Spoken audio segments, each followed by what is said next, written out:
I love you. I love you. केपीबा I love you. I love you. केपीबा I love you. I love you. केपीबा I love you. I love you.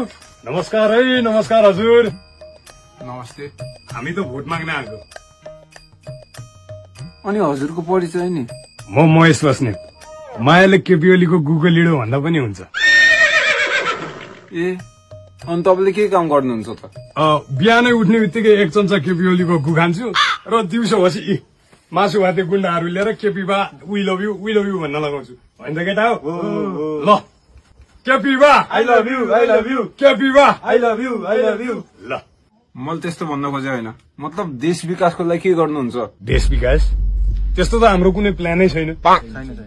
हामी त जसरी हुन्छ देश लुट्ने हो, होइन त? बरु मान्छे मारेर हुन्छ कि गुण्डा लगाएर हुन्छ। तै यस्तो पाराले तपाईँले कसरी भोट पाउनुहुन्छ? तपाई पनि नेपाल भेडा जनताले भरिएको देश हो भन्ने थाहा छैन? अझै पनि केपीबा वी लभ यु भन्ने त कति छन् कति। ती 2-4 जना भुसुनाले भोट नहाल्दैमा के हुनेवाला छैन। होइन त केटा हो?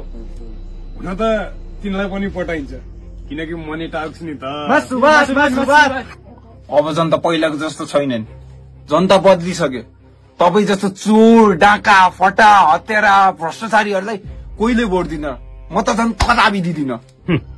तपाई एकजना भेडाले नदिँदैमा केही उखाडिनेवाला छैन।